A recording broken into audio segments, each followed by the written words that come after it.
విషయం ఆంధ్రజ్యోతి పేపర్లో ఒక వార్త చూసిన ఏందది నార్వే దేశంలో అత్యున్నత పౌర పురస్కారాన్ని భారత ప్రధానమంత్రి నరేంద్ర మోడీ గారికి ఆ దేశం అందజేసింది.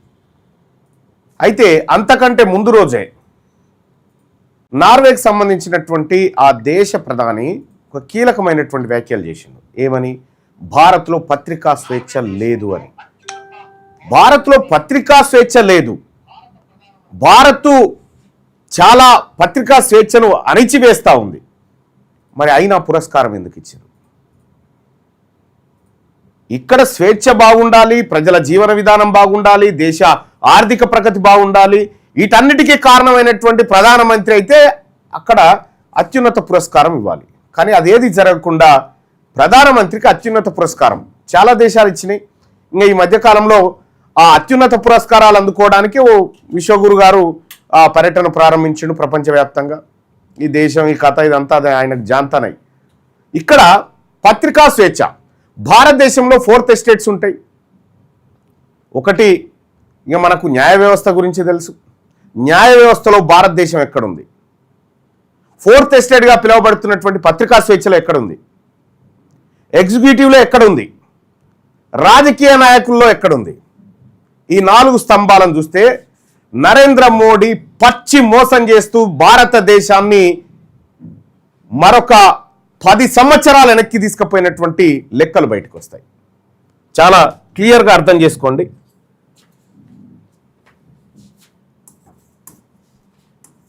పత్రికా స్వేచ్ఛ, పత్రికా స్వేచ్ఛలో భారతదేశం ఎక్కడుందో తెలుసా?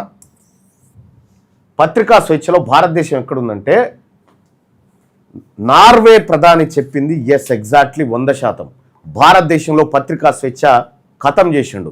మొత్తం నేషనల్ మీడియా అంతా మోడీ గుప్పిట్లోకి అదాని అంబానీ కొని మోడీ కాళ్ళకాడ పెట్టేసారు. పత్రికా స్వేచ్ఛ విషయానికి వస్తే దాదాపు 187 దేశాలు ర్యాంకింగ్ చూస్తే భారతదేశం ర్యాంకింగు 157. అంటే భారతదేశంలో పత్రికా స్వేచ్ఛ పతనమైందని చెప్పడానికి ఈ సంఖ్య సరిపోయి. ఇంకా 30 అయితే ప్రపంచంలో పత్రికా స్వేచ్ఛ మొత్తం పోయినటువంటి దేశంగా భారతదేశం ఉండే ప్రమాదం ఉంది. ఇది నరేంద్ర మోడీ సాధించినటువంటి ఘనత. నరేంద్ర మోడీ గారు ఏమీ చేయలేదు, ఏమీ ఇది చేసిండు. భారతదేశంలో పత్రికా స్వేచ్ఛను ఖతం చేసిండు. రెండోది, ఇదే పత్రికా స్వేచ్ఛ 2005లో అంటే మన్మోహన్ సింగ్ గారు ప్రధానమంత్రిగా ఉన్నప్పుడు ఇదే పత్రికా స్వేచ్ఛ భారతదేశంలో 106వ ర్యాంకులో ఉండే, చాలా మెరుగ్గా ఉండే. ఒకేసారి 51 స్థానాలు నరేంద్ర మోడీ పాలనలో 51 స్థానాలకు ఎగబాకిపోయి పత్రికా స్వేచ్ఛ దిగజారిపోయింది భారతదేశంలో. ఇది నరేంద్ర మోడీ కథ. ఒక్క పత్రికా స్వేచ్ఛ మాత్రమే కాదు, నరేంద్ర మోడీ గారు చెప్తా ఉన్నారు కదా, వరల్డ్ లార్జెస్ట్ ఎకానమీలో మనం 4th లో ఉన్నాం. వరల్డ్ లార్జెస్ట్ ఎకానమీలో మనం 4th లో ఉన్నామని చెప్తాడు. ఇది శుద్ధ తప్పు, శుద్ధ తప్పు. ఇవి నేను చెప్తున్న లెక్కలు నాయి కాదు, ప్రపంచ గణాంక సంస్థలు చెప్తున్నటువంటి లెక్క. ఇక్కడ పత్రికా స్వేచ్ఛలో, పత్రికా స్వేచ్ఛ కంప్లీట్ అయిపోయిన చూద్దాం. పత్రికా స్వేచ్ఛలో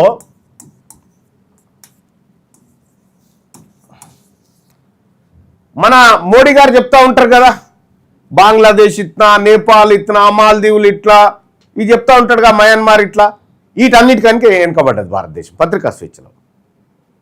పత్రికా స్వేచ్ఛలో వెనుకబడ్డది భారతదేశం. ఇగో ఇవి బంగ్లాదేశ్ మనకంటే ముందుంది, నేపాల్ ఉంది మనకంటే, మాల్దీవులు ఉంది. ఇవన్నీ మన దేశం కంటే ముందున్నాయి పత్రికా స్వేచ్ఛలో.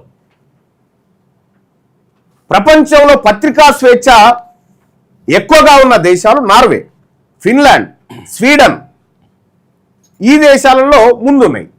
మనము 157వ స్థానం. అంటే ఈ భారతదేశంలో పత్రికలకు స్వేచ్ఛ లేదు, ప్రజల వాయిస్కి అసలు చోటే లేదనేది స్పష్టంగా అర్థమవుతుంది. ఇది నరేంద్ర మోడీ సాధించినటువంటి ఘనత. ఇంకా రెండో విషయం, ఇక రెండోది చూస్తే అత్యంత అవినీతి పరులైన రాజకీయ నాయకులు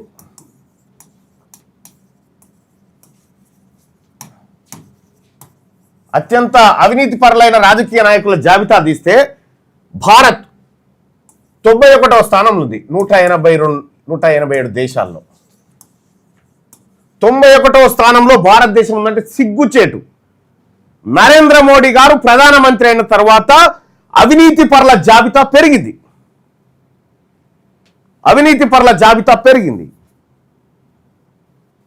ఇంకా ఇదే కాదు, ఈ అవినీతి విషయంలో 91వ స్థానంలో ఉంటే న్యాయశాఖ అత్యంత అవినీతి కలిగిన న్యాయశాఖ జాబితా తీస్తే న్యాయశాఖ అవినీతిలో కూడా 91వ స్థానం భారత్ది. 91వ స్థానం. అత్యంత అవినీతి పరులైనటువంటి అధికారుల జాబితా తీసినా 90 పైనే ఉంది. అంటే భారతదేశంలో ఉన్నటువంటి దేశానికి ప్రధానంగా ఉండాల్సినటువంటి 4 పిల్లర్స్ ఏవైతే ఉన్నాయో అవి కొలాప్స్ చేసింది నరేంద్ర మోడీ. ఈ 4 పిల్లర్స్ని కొలాప్స్ చేసి భారతదేశం ఎగిరిపోతుందని ఈ ఫేక్ గోధీ మీడియా తోటి నేషనల్ మీడియా మోడీ మోకాళ్ళ కాడ మోకరిల్లినటువంటి నేషనల్ మీడియాలో తప్పుడు ప్రచారం చేయిస్తా ఉన్నారు. ఇవి గణాంకాలు, ఇవి వాస్తవాలు. భారతదేశం 4th లార్జెస్ట్ ఎకానమీ కాదు. ఇప్పుడు మీకు ఒక చిన్న ఉదాహరణ చెప్తా, మీరు బాగా అర్థం చేసుకోండి. భారతదేశం 4th లార్జెస్ట్ ఎకానమీ. సపోజ్ ఒక ఇంట్లో 10 మంది ఉన్నారు. ఒక ఇంట్లో 10 మంది ఉన్నారు. ఇంకో ఇంట్లో 2 ఉన్నారు. ఈయన కథలు చూడరు.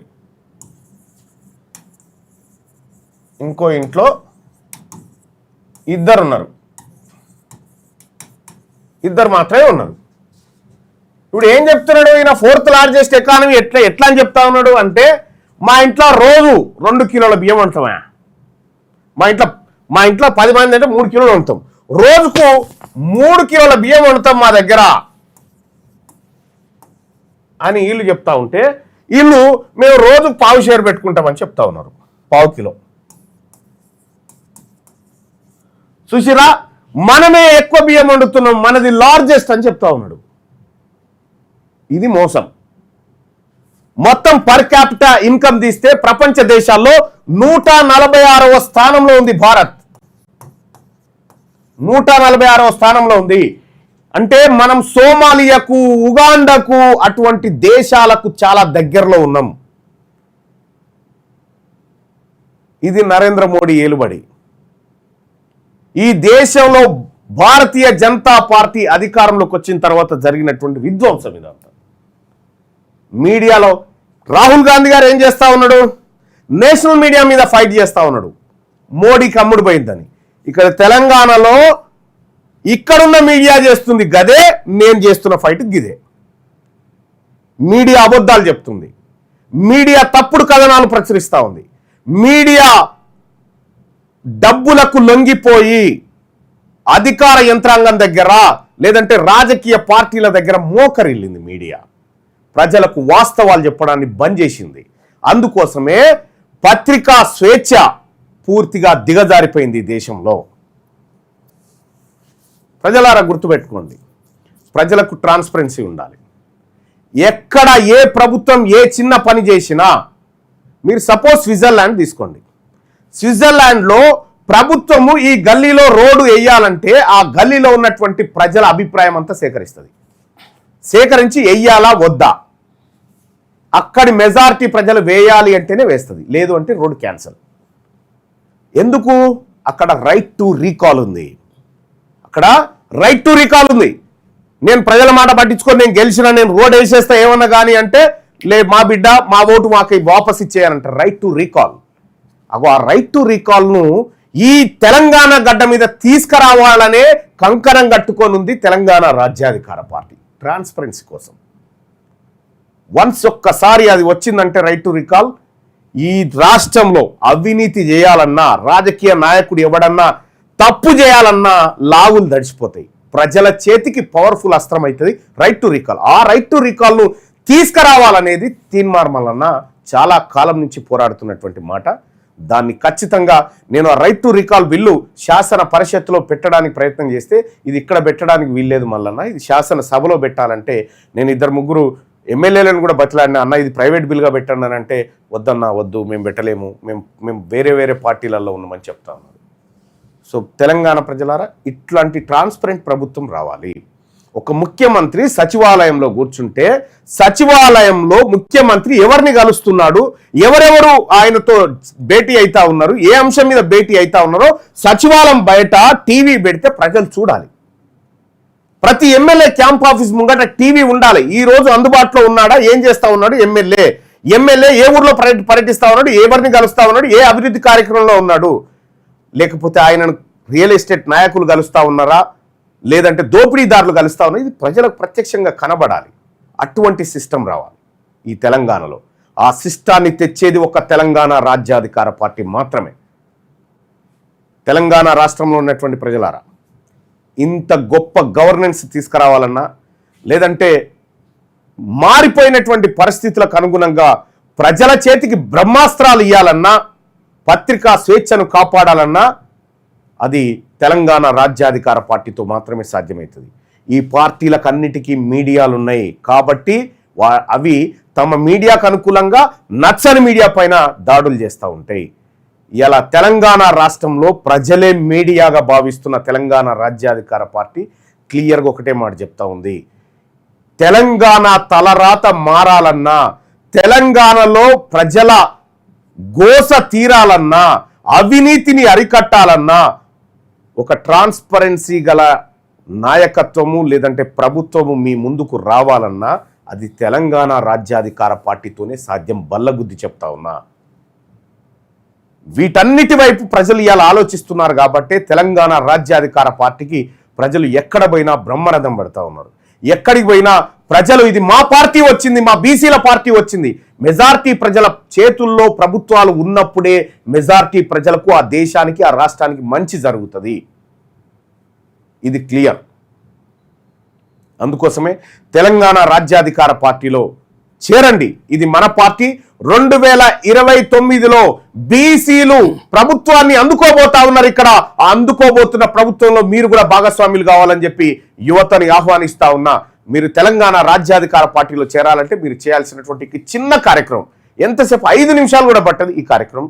ఇది చేయండి ప్లీజ్. ఈ తెలంగాణ రాజ్యాధికార పార్టీ ఇది ఫక్తు బీసీల ఆకాంక్షలు నెరవేర్చే పార్టీ. ఇది అన్యాయం జరిగిన వర్గాలకు అండగా నిలబడేటువంటి పార్టీ.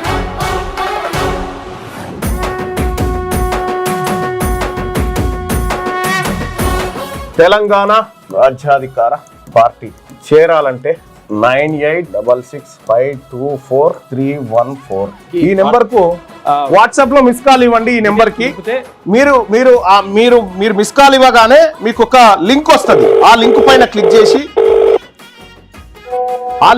క్లిక్ చేసి మీరు దాంట్లో మన ఇందులో జాయిన్ కావచ్చు. తెలంగాణ రాజ్యాధికార పార్టీలో వెంటనే జాయిన్ కావచ్చు. ఆ లింక్ ద్వారా మీరు ఎంటర్ అయితే